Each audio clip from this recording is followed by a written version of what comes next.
Baik. Assalamualaikum warahmatullahi wabarakatuh. Selamat pagi, selamat siang, selamat sore, dan selamat malam untuk semuanya. Saya Naurasnya Brazatur Rohma, 3 digit NIM terakhir 094 dari kelas Praktek A, PTRP Angkatan 2020.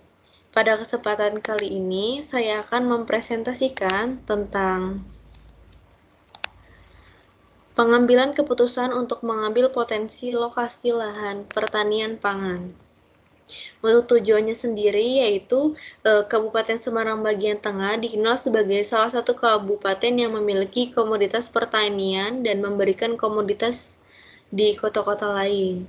Nah, di Kabupaten Semarang bagian tengah ini menjadi salah satu daya tarik industri manufaktur di Jawa Tengah. Dalam membuat sebuah model keuangan untuk mengambil sebuah keputusan, potensi lokasi pertanian tanaman pangan diberikan derajat kontribusi serta variabel-variabel kompleksitas tanaman pangan.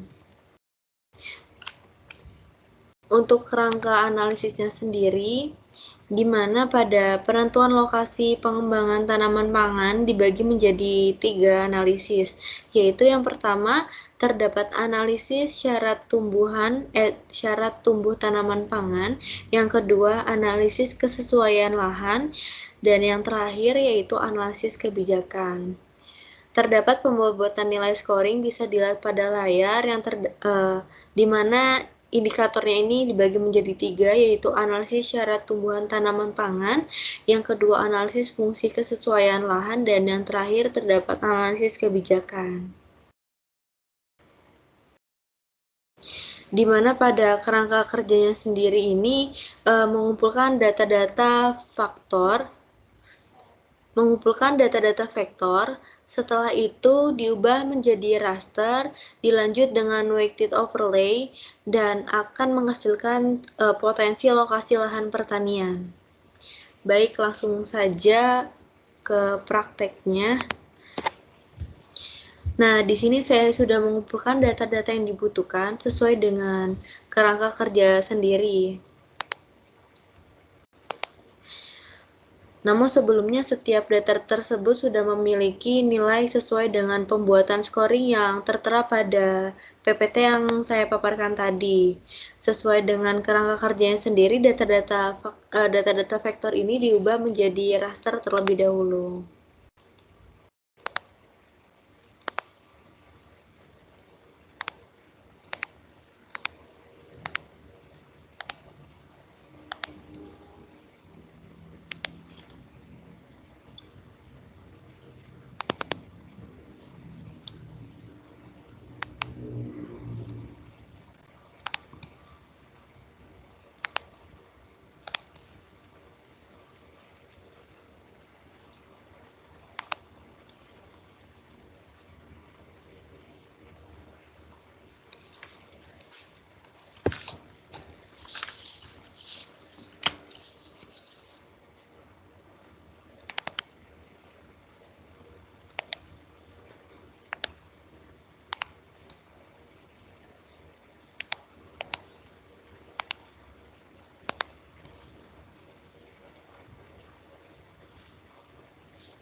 Oke, baik, sudah saya jadikan ke raster semua.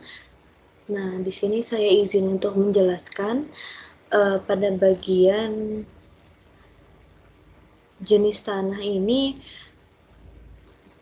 ada 4 skor karena pada jenis pada di baik izin untuk menjelaskan. Bisa dilihat pada jenis tanah ini terdapat 4 scoring, karena pada Semarang bagian tengah ini terdapat rawa pening yang sudah pasti tidak bisa dijadikan sebagai lahan pertanian karena memang sudah menjadi rawa ya sebelumnya.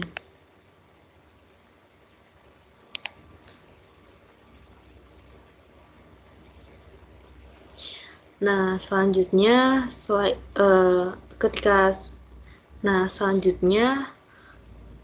setelah dijadikan ke raster semua, maka weighted overlay, di mana bisa di search dulu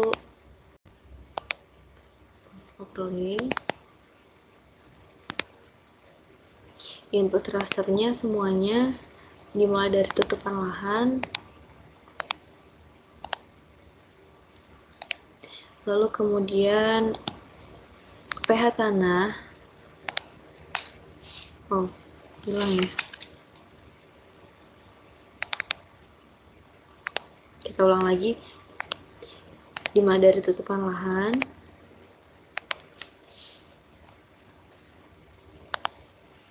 pH tanah,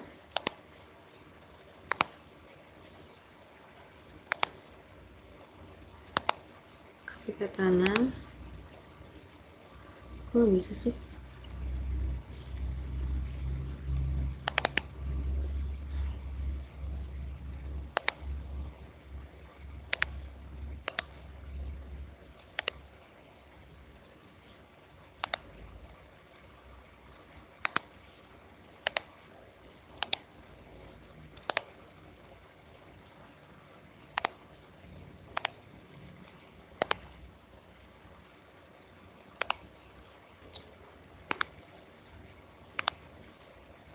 Lalu kelerengan. Ini mungkin lagi not responding ya registernya.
Lalu selanjutnya bisa diisi scoringnya sesuai dengan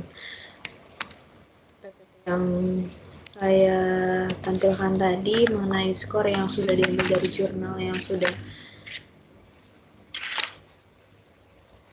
dikaji. Untuk lahannya 10, pH tanah sendiri 15, lalu untuk KPK-nya ini terdapat 10 skor ya, 10%. Adapun kelerengan sama.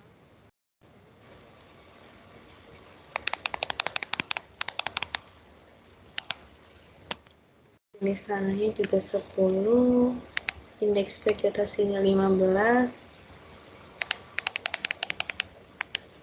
lalu hidrologinya 10, curah hujan dan pola ruangnya juga 10. Nah, untuk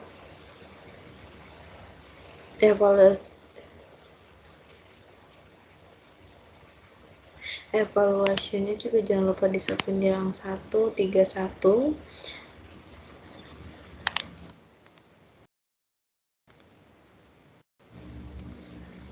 Untuk search value-nya ini disamakan dengan field sebelahnya.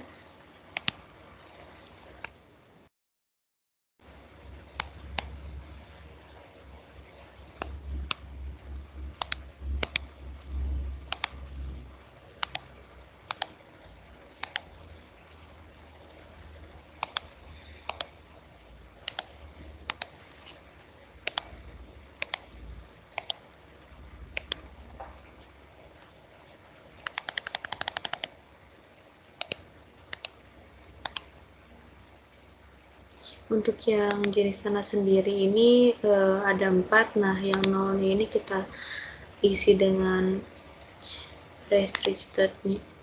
Lalu selanjutnya sama seperti sebelumnya.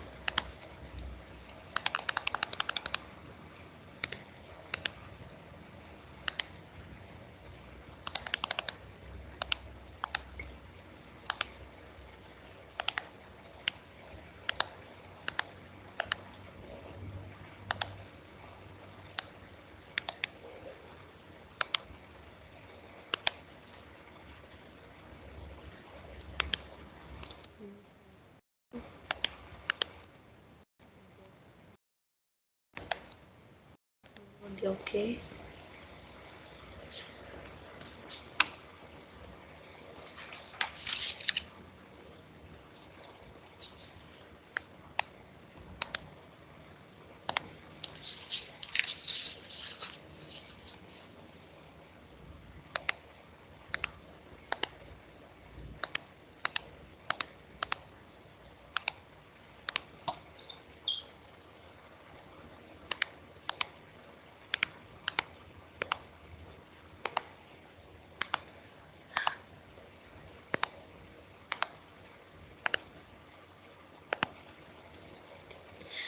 Nah, bisa dilihat dari layar mengenai weighted overlay tadi. Berikut merupakan hasilnya, di mana di setiap kecamatan memiliki potensi lahan pertanian.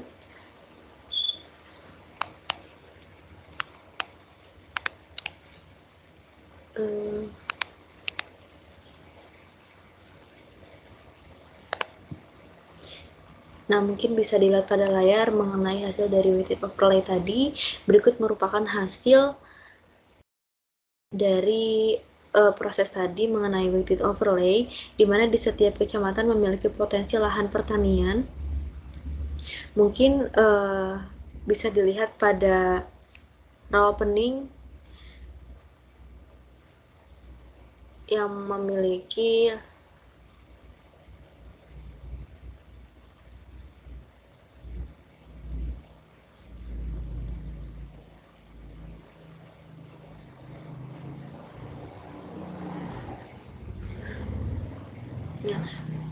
Nah, berikut merupakan hasil dari weighted overlay tadi. Di setiap kecamatan memiliki potensi lahan pertanian, mungkin yang banyak itu di wilayah raw opening dikarenakan dilihat dari indeks vegetasinya, pH tanahnya, yang merupakan salah satu faktor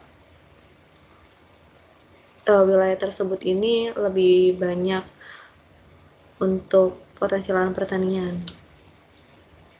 Oleh karena itu, kita sebagai planner, perencana, memaksimalkan di setiap rawa pening sebagai lahan pertanian pangan. Karena dilihat dari vegetasinya, pH tanahnya, di sekitaran rawa pening itu sangat mendukung. Kita sebagai planner juga akan memaksimalkan di sekitaran rawa pening atau di sekitaran danau rawa pening ini sebagai lokasi potensi pertanian pengembangan pangan. Nah, untuk hasilnya sendiri bisa dilihat hasil akhirnya sendiri bisa dilihat pada layar mengenai peta potensi lokasi lahan pertanian. Di sini bisa kita lihat bahwa yang berwarna hijau ini sangat sesuai, yang dilanjut dengan warna kuning ini sesuai, dan yang warna merah ini di daerah rawa pening ini sangat tidak sesuai. Baik, itu saja yang dapat saya sampaikan. Kurang lebihnya mohon maaf. Wabillahi taufiq wal hidayah. Wassalamualaikum warahmatullahi wabarakatuh.